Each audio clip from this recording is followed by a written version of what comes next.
looks like they want to play slow, right? They want to play floppy basketball, punch it inside, walk it up the court.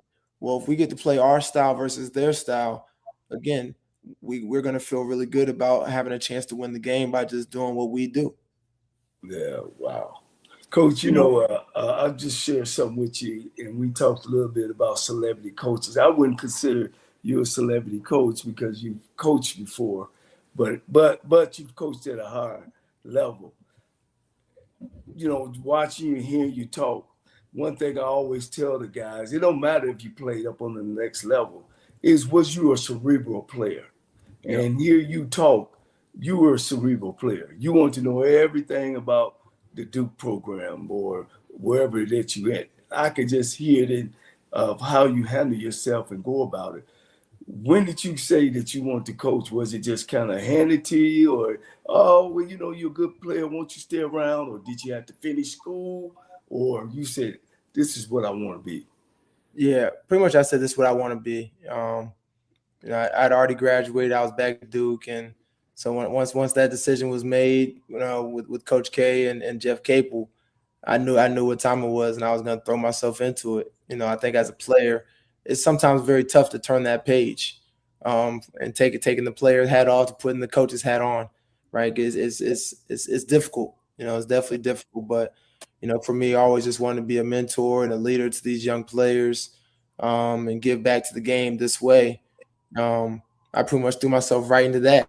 That was probably the first thing I started doing. Like before I even started learning how to do scouts and X's and O's and really watching the game in a different way, the first thing was, all right, how can I make sure these young Duke players are ready to go? What do they need from me to help them be the best version of themselves? So that's where I started doing first before I got all coachy, whatever you want to call it. I got you. Hey, Coach, I want to ask you a question. What do you have in common with Scott May and Mike Bibby? Scott May, that means me and both our dads won championships. Scott and Sean May. Absolutely. Yep. Yeah. That's interesting. When I looked that up, I was just wondering, did you know there's only been 4 sets of father-son tandems that have won the national championship, and you guys are part of that? Yes, sir. That's a very special thing. Now, again, Coach, you can go down in history this year if you guys win the Natty, because I don't think there's ever been a coach father-son tandem to win it as players, and also each one of you win it as a coach. But with that being said, what do you expect? Where do you expect you guys to be seated in this tournament? Do you have any expectations? I think we are deserving of at least a 14 seed. When I've looked around at all of the mid-majors and their stats and who they beat, I really don't think there's anybody really that should be in that 14, 15 range that should be ahead of us as far as their body of work. So I think we've earned and are definitely deserving of at least a 14. I know we're not touching Dayton. I know that for sure. 100%. I know we're not touching Dayton. And I think I'm pretty confident now we're not touching a 16 seed. So also the thing is the NCAA has a weird, funny sense of humor. You guys can end up in a region with Duke and end up playing them, and if you win the first round, playing them in the second round. I'm telling you, Coach, that's how these NCAA tournaments kind of work, because they're looking for stories. And I don't see any way, Coach, that you avoid being part of this story in this NCAA tournament, considering that the history of your family and what you've done this year. So be prepared for anything. Yeah. I'm talking about matches up with North Carolina. I'm talking about matchups with former teammates. Yeah. Anything, because the NCAA is known for trying to put together those stories very early in the tournament. Oh, very early. They love it. That's how the tournament gets its energy. Yeah. Coach, I want it because Rocky hit right on that, and I want to say something that what you said, because as things were going, and again, I'm a big, as you can tell, big college basketball is my thing. And of course, I'm proud to say that you're not going to be a 1-16 matchup against Duke. That shows how great you've coached. And like you said, a 14 seed. But Coach, I want to talk about the future and what you're laying the groundwork. You're in, I think, a perfect area. You're not too, we know Memphis is a hotbed. You're not too far away Atlanta. Jalen Brown literally did a video about all the players. You've got your connections in North Carolina, PG County. Do you see yourself, hey, you know what? We can build this thing where, as again, you know the mid-majors, all of a sudden the Gonzagas and schools like that, where Tennessee State can be that school, where all of a sudden that, you know, we don't even want to schedule those guys, and then they're putting you in these tournaments, and you guys all of a sudden are now 27-3, 30-2. Is that something that, have you, with this foundation you built and looking at where you can see your recruiting basis, that you can build this team like that? It's definitely part of the vision. It's definitely part of the vision and the behind the scenes workings right now, where we're trying to make sure we have what we need, the resources to really build this thing up. Like we talked about, going and getting some real talent, some real big time talent to really change the game. You know, like you said, like a Gonzaga, let's run through the OVC every year and play some big time non-conference teams, and then come back and run through the conference. Like I think we all, me and the staff and the team behind us, we got a plan and a vision to really do something right. Well, I'll just to add on to that, I'll just say, given who's on that staff, you know, like I said earlier, man, Nolan, you know, bringing in DeMar and you know, Mr. Hill, you got some cats that have got some real recruiting chops, and not necessarily just in the DC metro area, even though I think personally, I look at the potential at your program. You just having those 3 minds on staff and the connections that you have, you know, with the AAU ecosystem in DC, in the DC metro area, in Baltimore, in the Mid-Atlantic. Yeah. That is, you know, to say that it isn't feasible is an understatement. It is entirely feasible. And I think for those folks that are watching, you know, I think this is a good groundwork. You know, this is a good recipe for, particularly at the Division I level, where, you know, visibility is kind of, you know, the thing, quote unquote. You know, if you're watching a show, if you're a recruit or a high school kid or a JUCO or coming from Division II to Division I, the opportunity to play at an HBCU is there. And you got coaches that are not only just, you know, out actively and proactively looking for talent, but you can come in and make a real impact. So that part of it, you know, for me is really encouraging to see the run that you're on, and, you know, see where it goes to. Because I agree with you. I think, you know, you can, you know, the OVC is right now for Tennessee State to build something, and you guys got the pieces in place to do it. Yes, sir. Yes, indeed. Yes, indeed. All right, Coach, man, we're going to bring you to an end, man. We appreciate it. We don't want to wear you out, burn you up, because we're going to bring you back. I'm going to tell my nephew Norris, I talked to the cat that defeated you, man. And tell myself what's up. Did y'all play against each other overseas? Not overseas, but shoot, we did a lot of pre-draft stuff together. Okay. A whole lot. Okay. Well, hey, Coach, one last question. If you make it to the Sweet 16, can you guarantee us an interview? Hey, we want to get in front of ESPN, baby. Yeah, 100%. That's done. Man, listen, you gonna be a 14 seed, you upset that 3. We want the interview after that. Yeah, man.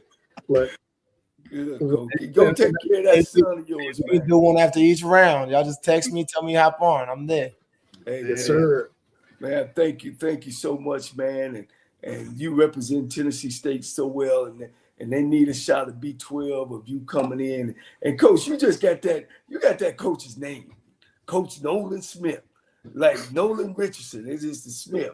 Yeah. So we look down the line, man, and I see greatness. I do. I see greatness, Coach, and I'm never wrong on that. Your ass, I'm never wrong. We don't put Is he a winner, Coach? Is he a winner? Man, you're a winner, Coach. You know I like them winners, baby. Thank you, man, and look forward to hey, good luck this week, man, and nothing won't surprise me, baby, if you in that Sweet 16. Look, absolutely. Look, now I'm gonna go put this baby down. Look, hey, you hit him with that right hook, and he out of there. right, done. Yeah, Coco, we got to ask you about your other son. That he was a superstar on the TV at the tournament. We got to talk about him too. Oh man, either one. He gonna be ball on TV real soon. All right, good deal. All right, Coach. Thank you so much. We appreciate it. And that was Coach Nolan Smith. That was a blast, man. Now, Yeah. hey, Herb. Let me get you straight. Now, we have to get on Campbell. We have to get on. Hey, in between PG County and FAMU, hey, I don't know how. Hey, man, it's a natural segue. We talk about two PG County cats. Where is PG County? Hey, that's DC. That's DC, Coach. That's right there. Yes, That's sir. right there on top of it. Hey, we should have played the game. Every time somebody said, Herb says PG County, take a shot. We'd have a bunch of drunk folks watching this. Hey, man, look, I wear it on my sleeve. I'm a DC native, and I played basketball and grew up in PG County. So I need to start hollering Dayton, Ohio then, because we gonna put a whole bunch of folks up in there too, man. Both in the NFL and the NBA. Hey, man, I'm all for it. I'll be the first one to tell you. I think, and yeah, this a little bit of my bias showing. Not to mention Jackson, Mississippi. We got a whole now, Rocky, let me tell you. Now, I think I told you, Rocky, hold on. Let me tell you something. I'm originally from PG County, Landover, Maryland, Seabrook. You remember I told my father So I grew up originally in PG County. And then when my father passed away, my mother moved to Jackson. So that's why for me, I knew everything he was talking about. And I was laughing, especially when he said St. John's, Herb, you know what I'm saying? And the Catholic League, you know how that goes, man. Yeah. And everything. But I want to say, Herb, first of all, we appreciate you for coming on, giving us that balance. Because I think, again, when we do these interviews, and I think Coach Cole and Rocky would agree, we want people to get something out of it. Because a lot of times, people ask a lot of generic questions. Hey, Coach, what do you think about winning? What do you think about your player? Blah, blah, blah, blah. But this HBCU Coaches Corner, we got to do excellent O's over here. So we got to have excellent O's questions. So I want to tell you how much I appreciate you. But, Rocky, I want to say something, and I want to get Herb's opinion. You have people in the chat, right? And, he ain't going to be there long. But I'm going to tell you something to think about it. And I didn't want to say it, but I'm going to tease him. You guys said Nolan Smith know a whole bunch of millionaires. That's his boys. Man, listen, he got a whole bunch of his boys that a few, and I'm talking about on down the road, got $200 million contracts that he could have a cookout up there at Tennessee State and raise about $10 million. Hey, when he started naming Charles Barkley and them, hell, that was $1 billion worth of NBA. So some of the kids he coached and he played with, So my thing is, there's an opportunity. Again, we always know people are looking. But I'm just saying, because, again, we look at a Gonzaga, and like he said, he could really set up because, Coach, you lived in Nashville. This ain't no backwater town. It's an amazing city. Yeah. You can build a program there, like I said, Atlanta, whatever. And he can make a whole lot of money by building that program up and winning games that term and with his connections at Duke. When he wasn't able to answer this, he explained to us how he got the job. But I want to know, how does a Dookie end up at Tennessee State, Herb? He was. I'll be the first one to tell you, man. Before he was a Dookie, again, and I'll chirp this out again. He's a DC Metro guy. Another shot. And plus, on top of that, I think he mentioned that during the interview too. For a lot of us, man, when we get around HBCUs, we in that area. Me personally, I grew up in the shadow of Howard University, so. It was the same for him with Howard and Bowie State. He mentioned during the interview also he spent a lot of his time at North Carolina Central. So Durham, there's a few black colleges around that area, being stationed at Fort Bragg, North Carolina. Exactly. I know there's quite a few. There's Shaw. There's in that area, just right in that area. Yeah, and I think one thing to remember as well is that being exposed in that way, particularly in basketball, in both areas, is that, you're not just talking about those schools, you're talking about the CIAA, and you're talking about the legacy, of that basketball, of the James McClendons and all of that. And, I think Nolan and a lot of us are historians in that way when we think about, what HBCU basketball is. And I think, me personally, just to kind of, pivot back to the building of something special at Tennessee State. If you think it can't be done with who he has on staff there, and DeMar Johnson and Delonte Hill, those guys have been the centerpieces recruiting wise of some really heavy hitting programs in Maryland and Cincinnati. So, I factored that in. I factor in those connections, those collective connections with the AAU programs in the Mid-Atlantic, in the DC metro area, in Baltimore, and going into New Jersey, New York area, Philly. He really does have the potential to build something special. And the fact that he's passionate about being there, at Tennessee State and being immersed in the culture says a lot. So don't sleep on OVC. I mean, yeah, what they call him, Morant. John Morant. What I see the struggle is just as you point out, when you point out the network that he has on his staff. What I see as the challenge is why wouldn't a Maryland who's struggling in basketball just go hire? Why? Because again, I think you guys have a valid point. He don't have to chase another mid-major job in order to be successful, but that doesn't mean the big boys won't come looking for him. Well, I'll just say this, and I'll say this as it relates to the University of Maryland. All right. The last Duke person that they had coaching for the University of Maryland was Lefty Driesell. That was it. So let's just put that out in the atmosphere here. There's a certain, with University of Maryland, that fan base, and I know this firsthand because I covered those guys. If it doesn't walk and talk like Gary Williams, it's going to be hard. It's going to be hard shoes to fill. And the bottom line, if you're familiar who Gary Williams is, that's the guy who put the program on the map. Juan Dixon put it on his back. Him and Juan are the they own College Park. You know what I'm saying? So anybody. But then you have George Washington, George Washington, George Mason. Come on now. Well, I could see something like George Mason because I think Tony Skin's doing an excellent job, by the way. Probably if his team, when his team come and play in the tournament, he's gonna have some athletic directors looking at seeing how the team play. But that kind of brings me back to the fact that the connections that are there, and I'm not just talking about the connections that are on his staff, but connections that are Duke connections that are in HBCU basketball. Like Kenny Blakeney, he mentioned, his contact with Kenny Blakeney and Cedric Thornton earlier in the interview. Kenny Blakeney, has the same thing, where he, every year, especially the way he's built that Howard University program up, you got athletic directors that are knocking on his door.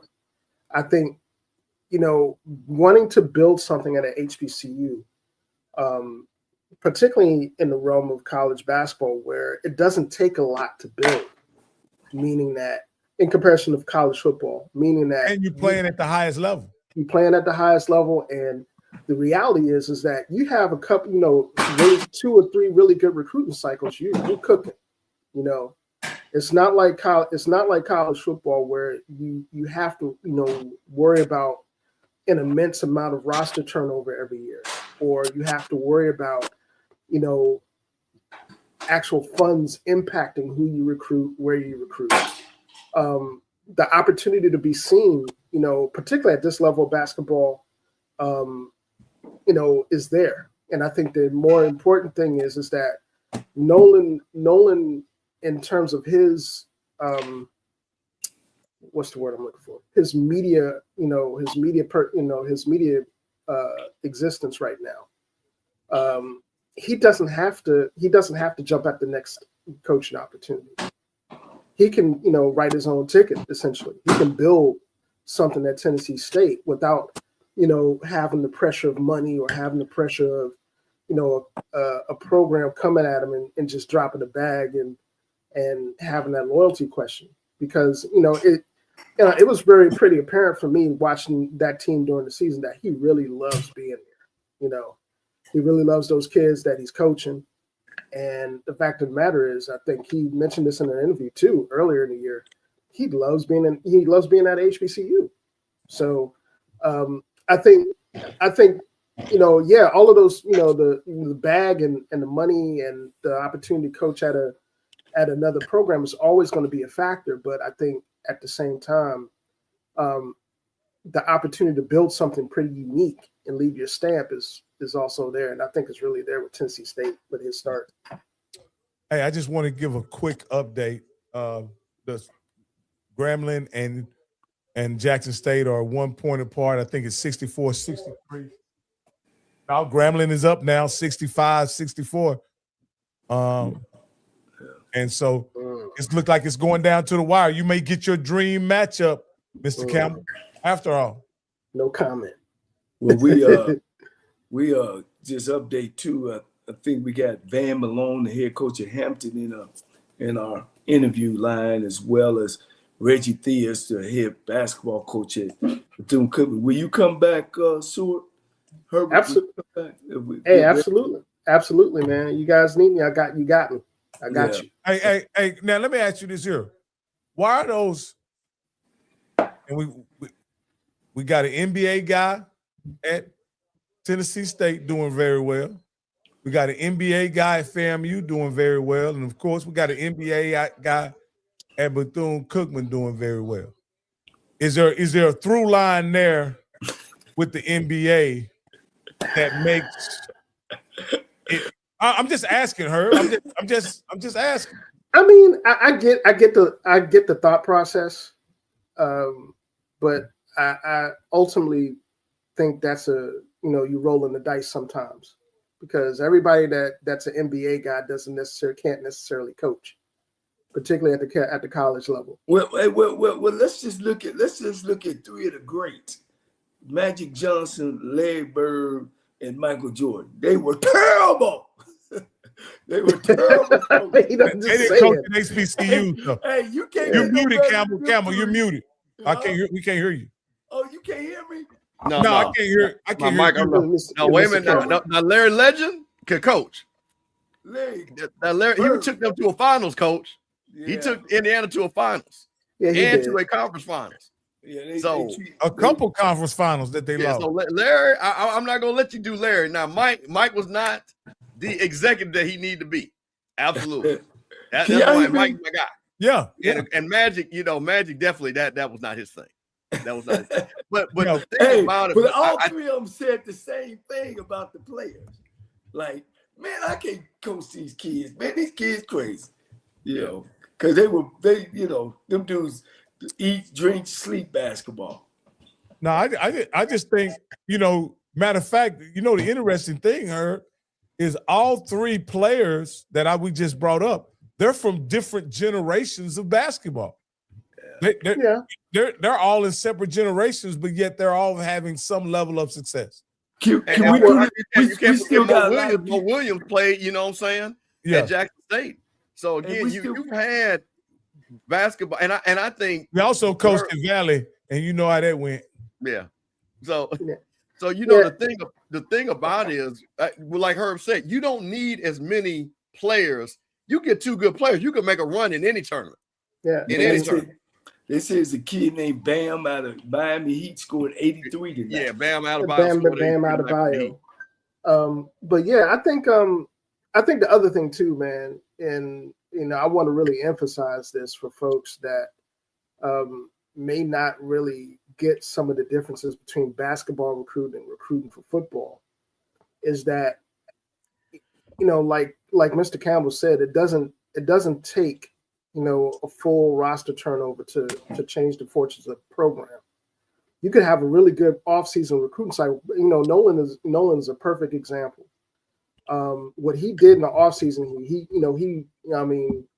was absolutely right about Penny Collins not leaving the cupboard bare for him. There's a really solid foundation there for him to start with, and he was able just to add to it. Like I said, who he pulled out of the portal, I think has a lot to do with his connections and who he was able to attract. Where? From out of the transfer portal in the off season. And where were the guys from again? From the DC metro area. Hey, From the DMV. So I mean, I think ultimately that's one of the things that I think is going to be a real difference for him if he's there and at Tennessee State and he's there to build a program. One, he's got 2 elite level recruiters on his staff. DeMar Johnson and Delonte Hill are elite level recruiters, and they proved it at D1 Power 5 programs. Yeah. So the appeal of getting kids to play under those guys, particularly with DeMar Johnson, who's anybody knows DeMar Johnson's story. That dude was a lottery pick, when he came out of Cincinnati, and essentially, he ends up coaching a good bit of time in the NBA and ended up on Cincinnati's coaching staff, and then Nolan contacted this game without Ruffin. Yeah, he's hurt. He's hurt. He's out. But I think ultimately, man, he has a real chance to do it simply because of his connections there and the way that staff can recruit. And, beyond that, his philosophy in terms of, the type of on-court product that he wants to see, and you can see the influences. You can see the K influences there. You can see the emphasis on pressure defense and ball denial, and disrupting half-court offense for personnel, and and generating that in the transition and the buckets. That's a very entertaining way to play basketball, and it's a really attractive thing for kids that are looking at program. So yeah, man, I think that's going to be solid. They can keep him in the loop. That's going to be good. Man, let me tell you something. If he does anything in this tournament, Coach, unfortunately, one thing about coaches, some of us say we don't coach mascot. Only mascot that really, really count is them George Washingtons and them Franklins, and because this business has turned around, this athletic business has turned around where nobody is loyal to nobody anymore. You know what I mean?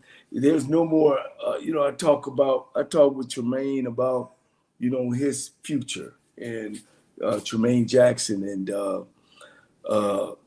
he was asking me, well, why did you stay when you got that big PWI job, why you didn't stay? And I said, because I wanted to be the next Eddie Robinson. Well, I told him, ain't no more Eddie Robinson. If you want to visit Eddie Robinson, you got to go up to Grambling, up to the memorial field they have. Ain't no more of them.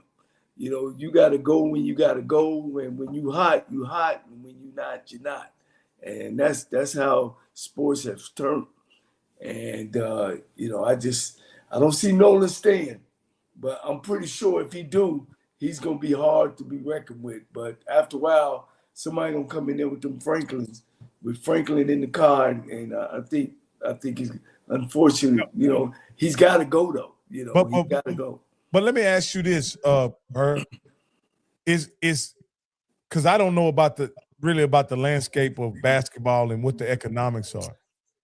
Is it worth him going to what we call a high mid major, leaving Tennessee State, or does he just stay there until he gets a P4 offer?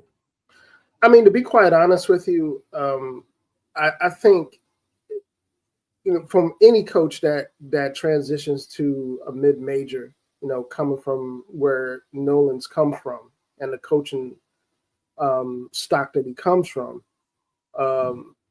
is a little bit different than the coach that doesn't have his profile, coming, let's say, out of D2 or coming, from a ancillary, mid-major program and building a program up. Simply because, one, the reality is if he does a good job with his pedigree, he can go anywhere he wants.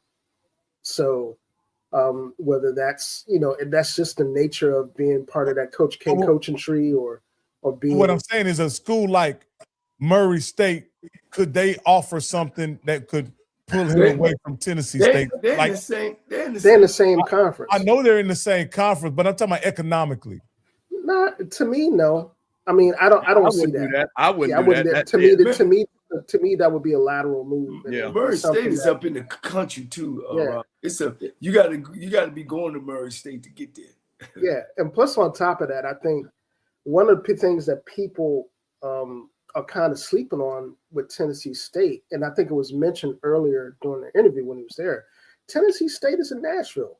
Nashville's a pretty appealing, mid-major market for college basketball. Right. The reality is that, he has enough of a recruiting profile to not just recruit from, the pipeline areas we were just talking about. He can go down later in the state and go to Memphis and recruit and really be effective. He could go into the Carolinas and recruit and be effective. He can go into areas, his personality and his pedigree will allow him to go to places to create pipelines that, another coach in that role at Tennessee State might not be able to do. So I think it's very, when we talk about, ancillary moves, like, for example, if I saw him going someplace and let's say, tomorrow, somebody out of Missouri Valley, like a Bradley or somebody came knocking at the door, or Wichita State that has a substantial fan base and a substantial wallet. I would probably see something more like that as opposed to something ancillary like, Morehead State or Southeastern Missouri or something like that. Yeah, I think in basketball, you got to be careful about jumping. Because like you were saying earlier, Herbert, that you got to go to a basketball school. Because you fool around and pick a school and you go to that school and they ain't basketball. Basketball sometimes is poorly attended. So if I'm going to leave Tennessee State, I'm going to try to go somewhere where they make basketball very, very important, where people come out to see you play. Yeah. Well, what it's I look definitely at gonna have to be a major school.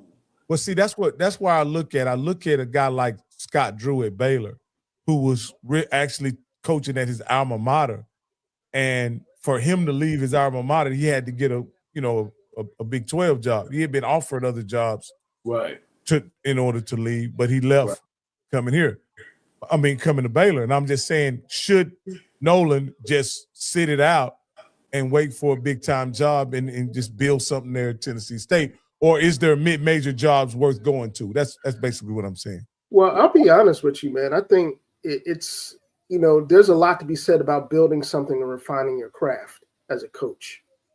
And I think that's one of the draws of going to a place like Tennessee State and building something from scratch, because once you got that, you got it. You don't, that's not something that somebody else is going to take out of your tool belt. And that in itself, when somebody looks at that track record, like let's say, for example, Nolan's there for 5 years, okay? And in that 5-year period of time, he amasses a 1-loss record and a recruiting profile for that program that's unmatched in the annals of OVC history.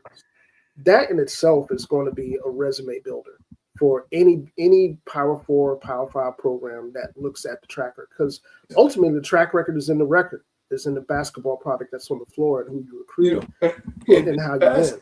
Yeah, and basketball is different than football when it comes to choosing a head coach. The numbers speak for themselves. And I just think that you get more opportunity as a black coach in basketball than you do in football. It's just that way. You know, it's always been that way. Where that's not a block for you as opposed of in college football. You know, so I'm in agreement with Herbert. If he could stay there 4 or 5 years and he 110, you know what I mean? Yeah, man. I mean, you know, somebody definitely got to give a shot, you know? Yeah, and I think a lot of things too are different in this day and age of college basketball in terms of exposure, in terms of where you can be seen, how you can be seen. Because I mean, quite literally, man, you know, you have folks at the D2 level, and if you haven't seen basketball now at the D2 level, you know, there's some talented cats at D2 level, man. Yeah, you go to the CIAA tournament? Yes. Well, I didn't go. I mean, I didn't go this year, but I watched in earnest this year. You've been before. Yeah, I mean, I covered it the last 2 years. But I mean, besides the CIAA, like this year, for example, the CIAA, Fayetteville State and Virginia Union out of CIAA and Virginia State. You know, Virginia State, all three of those squads out of CIAA have D1 level talents on them, point blank. Hey, Coach, I'm sorry. Go ahead. I mean, Claflin has some D1 talent on that roster that's already getting a lot of recruiting attention from power P4 and mid majors. Same thing with Morehouse. Morehouse, Cedric Taylor III, who was on Morehouse's roster last year, went up to Howard to become, MEAC Defensive Player of the Year this year, and Newcomer of the Year. So the talent part of that equation isn't in question because there's talent everywhere. There's talent at the NAIA level. Just look at Langston. A lot of times kids go to Langston. Langston makes a run in the NAIA playoffs, gets to the national championship game. And those kids end up on D1 rosters. So it's, that part of the equation is not an issue. To me, for coaches in particular that are part of, the D1 landscape at HBCUs is exposure in terms of the conferences and conference profile, because that's what really impacts recruiting, particularly for the MEAC and SWAC, because people look at the net numbers or look at the fact that, Jackson State might have to be on the road 14, 15, 16 straight games to begin the season. Those sorts of things in terms of how we have to schedule damages the brand in terms of basketball. So, conversely, you look at what Norfolk State has done over the past 4 or 5 years, and the way Coach Jones is scheduled, which has been really, really effective. That dude is, practically owned the mid majors in the state of Virginia, for the last 3 or 4 years. This year was a down year, but this year was, in comparison to the last 3 or 4, dude has been ridiculous. And he's done so scheduling regionally and developing partnerships with, regional opponents, as opposed to going, all over the place for money games and stuff. So it's, there's a lot to be said about how this factors into what Nolan's building there. But I think at the end of the day, like I said, I think Nolan has a lot more flexibility than the typical mid-major coach because of who Nolan is. And Herb, hey man, I just wanted to let everybody know Jackson State pulled off a very close victory against Grambling. That just proves you don't know anything about basketball, Herb, because I believe you. I'm gonna remind you of that. I said it was going to be close, bro. I said it was going to be a toss-up. Gonna be HBCU. Hey, but Herb, man, I wanna thank you for coming on with us, man. We got to find you a space on the network of your own where we can get you on here. I know you have done a podcast in the past, man, but we got to get you on, especially during basketball season more regular, man, because you got something to offer. And just a thought, if you know a coach that could match your energy and effort and passion for hoops, man, maybe we could partner you with a coach an old retired coach like I found in Arizona. I love talking hoops. Like, Campbell, get him, man. Well, man, first, Rocky, Mr. Campbell, Mr. Cole, man, I really appreciate it, man. I know, HBCU Hoops Weekly had to take a hiatus, this year, because life be lifing and work be working. But, there's something I love, having a platform talking about HBCU basketball because, we don't get a chance to talk about it a lot. And the product is worth talking about. It's stories like this with Nolan and Coach Jones and Kenny Blakeney and Penny Collins and a lot of people that have really contributed to the fabric of what HBCU basketball is. And there's a lot of legacy to it. So me talking about HBCU hoops is I can do it all day simply because it's needed. If we get Reggie Theus, we're in the process of trying to make that happen. Any word yet, Rocky, on that? No, not yet. SID. Should I call this SID? Yeah, you can call them, but I'm gonna do my work on the back end. Okay. But you certainly Coach Cole. You can always Coach Cole anytime you're ready to Coach Cole and make things happen. You know what I mean? Like I say, you're the guy that stirs the drink on this show. So that's right. They're in the tournament. Ain't they? Maybe he might yeah. So yeah. Probably not this week. We got to see how things turn out for him. Hopefully, I'm sure Campbell is hoping that we end up chasing Charlie Ward down. Yeah, I think we're gonna get. I think we're gonna get him. Get Coach Ward on. If especially if it works out the way I hope it work out, that's in the works. Absolutely. They still in the tournament. We're the number 2 seed, Coach. We guess what? We play them Jack State Tigers tomorrow. I already told them Tigers, thank you for sending our old coach back down to X81 since he thought the grass was greener down there. He found out real quick. Hey, where's the man? What he told the Grounded people and his friend OBG? What doesn't need to be said is understood. Well, he understood that he was not at the right place. Hey, man, where's the tournament at, Coach? Atlanta. Atlanta. Oh, okay. Yeah, man. I'll be down there tomorrow night. That was an awesome move by the conference, also too, man.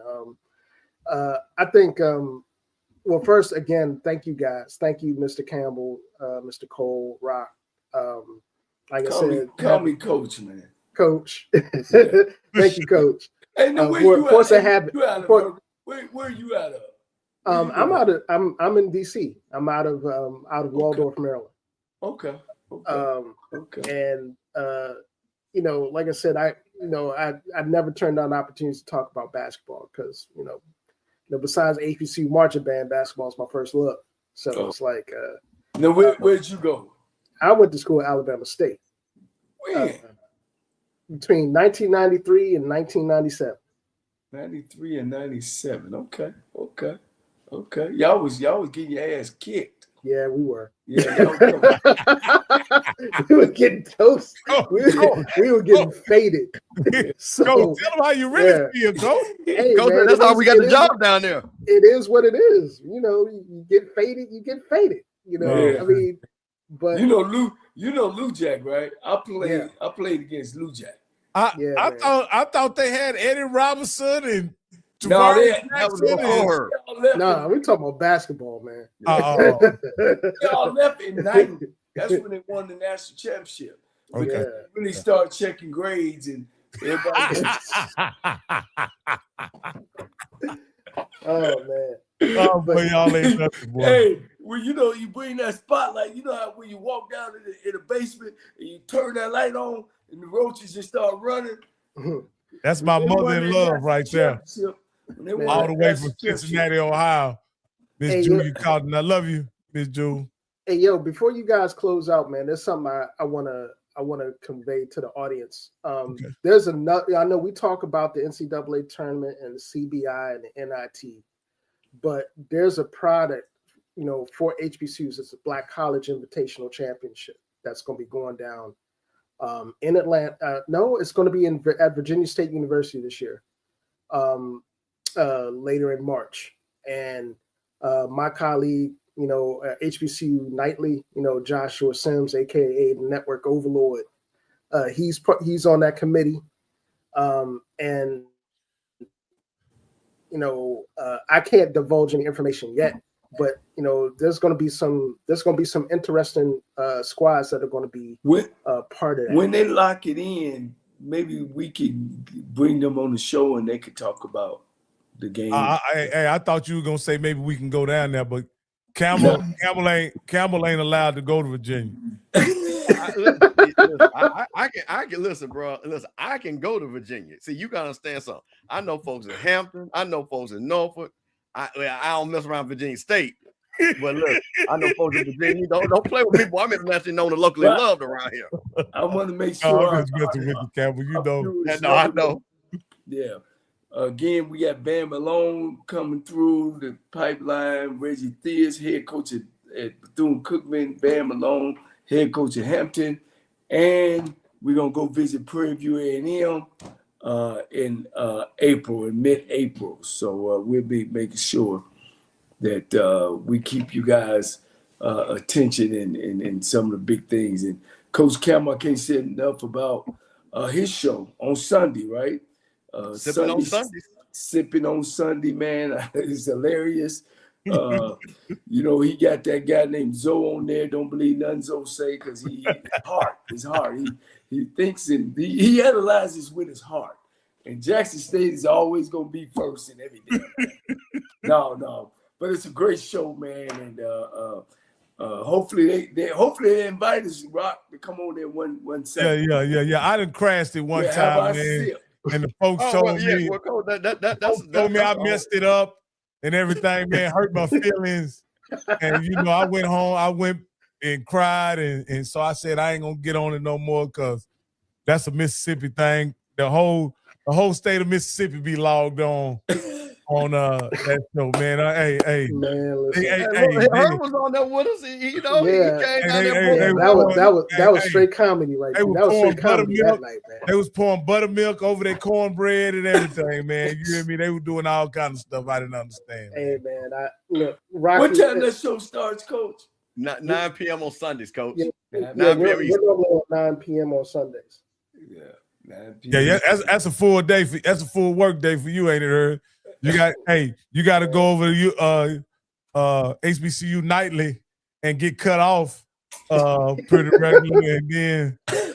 Man, listen. I think this year has been a little bit different since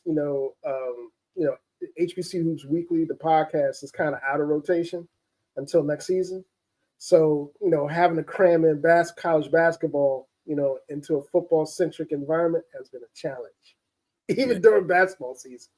So, well, you're more than welcome, Coach. Well, let me tell you something, Coach. Now, hold on now. Now, let's see. I didn't want to tell the secret, but I am, because Rocky, we're gonna need you on to moderate, and we're gonna talk about it. What we're thinking about doing, Coach, is a special HBCU Coaches Corner selection edition after the schools, because you gotta understand, this is the first time in 30 years that 3 HBCUs will actually play in the tournament somewhere, somehow. Now, what I'm hoping, because you gotta understand something, we always get the MEAC and the SWAC, but you gotta understand Tennessee State is the outlier. Right. So for this to happen, so we could potentially, and her, correct me if I'm wrong, there's 2 first 4 games, so I'm hoping that we're not, sometimes they pit us against each other. When we have a watch party. I think that'd be a good idea. Let's do it. And see, we could talk about, because this is what my perfect world is. Like I said, we feel pretty confident, and again, between a 14 and 15 seed, I'm hoping for a 14 seed with Tennessee State. We know the SWAC and MEAC are definitely going to be first 4 teams, which is then go to a 16 seed. Well, I mean, they are. That's a fact. But the thing about what I'm hoping is that one HBCU plays a PWI and the other HBCU, but whoever the SWAC winner plays a PWI and the MEAC winner plays a PWI, so all 3 of them can get in. Well, I'm telling you, they playing each other. Like I won't go that far. I think Herb, put it in your pipe and smoke. They're gonna play each other for the play-in game. Nah, yeah, they've done it before. They've done it before, but they haven't done it recently. The way that, and I'll just say this, just from looking at the net of the conferences, the way it's probably going to play out. you're probably gonna have a conference like the NEC or the Patriot, or but Tennessee State is a 2024. No, but they're gonna be in the. They ain't got to play no first four. They're gonna be. No, we're talking about the MEAC and SWAC. We're talking about the MEAC and SWAC. Hey, the SWAC team lose 9 games when they open the season up. They go into seasonal play 0-9 or 0-10 every year. And that's what I was just talking about in terms of our scheduling and stuff, particularly in SWAC schools. Because I mean, I can't rock with that. At the very least, you can develop regional home and homes with. Ain't nobody paying though, Herb. They want that money. Well, then that's the trade-off. The trade-off is when turning time comes and that automatic bid comes about. One, you definitely going to have that automatic bid in the play-in game. And the reason why I think Tennessee State's going to be a 15 or a 14 seed. I think they're a 14 seed, honestly. So right now they have Bethune-Cookman playing Lehigh, wherever Lehigh is. Lehigh is NEC. It's NEC or the Patriots. So Bethune-Cookman is going regardless whether they win the tournament. No. Yeah, you got to win the tournament. We're just projected because they're the number 1 seed. It's a projection. And Tennessee State is a 15 seed playing against Illinois. Hold on. Wait a minute. Let me go first. Okay. Let me tell you. I watched me. Listen, and Herb, you could disagree with me. I thought I had saw Michigan State, and I said no, but Illinois can be had. Yeah, Illinois can be had. Illinois is suspect in my opinion. I'm telling you right now, if he gets that matchup, Nolan is going to be cooking. Yeah, y'all know the first round is a part of the first round is always in Dayton, Ohio. Right. Yeah. That's what we're saying, Coach. The SWAC and MEAC is going to play in that first 4 game. So they got Howard against Furman. Oh man, that's a bet. That's a if that's the projected matchup in the first 4. First let me back up a minute. Do they have that projected as a first 4 matchup or 16 first? Okay, that's what they got to. You're confirming they know. The first 4 is 4 16s and 4 11s. Yeah, so that's gonna be a hard matchup Let me see who the other 11 is, because that's what I didn't see. Now while you're doing that, and guess what? They got the other 11 is Santa Clara and SMU. Now they have to play each other. They have to play each other. Yes. Yeah, normally the way it's played out over the past couple of seasons is that you'll have conferences like the MEAC, the SWAC, or the NEC be in those 16 roles in the playing game, and then they'll have the Power 5 teams that are in the 11th slot play each other.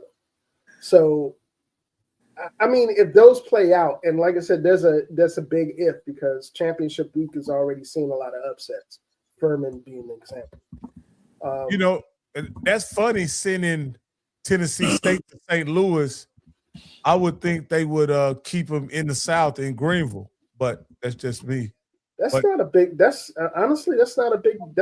jump. And if they go to St. Louis, that's traveling. That's short travel time for folks in Nashville, for real. So, and cold all his background. I just don't want them to be in Oklahoma City playing against the University of Houston. I don't want that. I don't see that. But then again, it's hard to. These are projections. I know.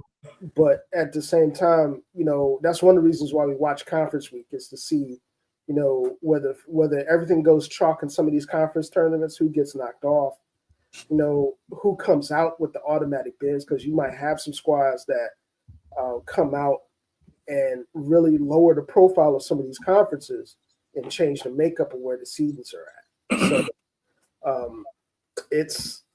I think if we're looking at the first 4 as it stands now, that Furman matchup for Howard, even though Howard's been lights out for the last month and a half, that's going to be a hard matchup, because Furman is a hard squad to play.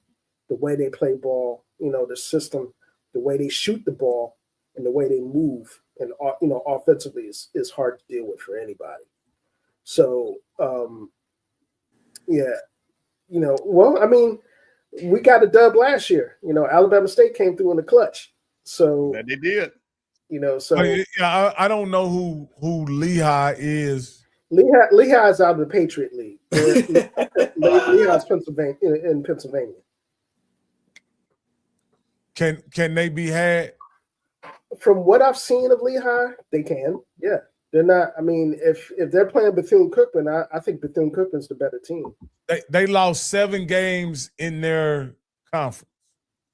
Yeah, they lost 7 games in the conference, but at the same time, if they're matched up with Bethune and Bethune comes out with the automatic bid, I think Bethune wins that on the neutral floor, especially if they get Dr. Bradley back and they have their full rotation of talent. I'll be frank with you. If they didn't have to do that road trip, that Road Warrior road trip earlier in the season, and they got some more, out of conference wins, we might be talking about Bethune-Cookman in a different light, because I think they would have had a cohesion to go through the conference, even though they won the regular season the way they won it. The talent on that roster is dude. You don't have cats like Arterio Morris coming off the bench, McDonald's All-American type cat, on most HBCU rosters. That roster is deep, and if they're gelled and they're playing and they're locked in, they're gonna get a win in the first 4 if they end up in the first 4. So I don't know. Did Hampton play any HBCUs? Yeah. They played besides A&T. I think they played. If I'm not mistaken, they played Howard. They lost to Norfolk. They lost to Howard. Lost to Howard. They lost big to Grambling. Yeah. But they beat Jackson State though. So hey man, if FAMU's in that slot, I'll be cheering for them too. But I'm just looking at what's on paper. The only reason I say that is because Holy Cross lost to Hampton and Holy Cross beat Lehigh. So I know that so they can be had. Lehigh can be had. Yeah, I've seen Lehigh, and like I said, Lehigh's out of the Patriot. The Patriot, in my opinion, is as a league, I don't, they don't impress me a lot at all. And when we talk about the Patriot, we're talking about American, Navy. Bucknell has been pretty decent, a couple of years in making the tournament. But as a conference from top to bottom, to me, them and the SWAC and the MEAC are on the same level. I think the MEAC's a little bit better than the Patriot. All right, Herb, we about to get out of here, man. We about to get out of here, man. Thank you for jumping on, man. And we're gonna have Coach Cole take us out of here like we always do. All right. Boy, that was a good one today. We just now trying to get back started, and now that Scotty is out, we're trying to step in and try to give the audience, our HBCU audience, some content. And thanks to Coach Campbell, he keeps things going for us and keeps us abreast on HBCU business. Also, of course, thank Rocky Miller for engineering and producing the show. And the biggest thanks go out to you for continue to follow us, and we'll continue to bring you HBCU content. And as I always say, if you feel yourself at the end of the rope, you tie a knot and hold on tight, because ain't nobody bad like you.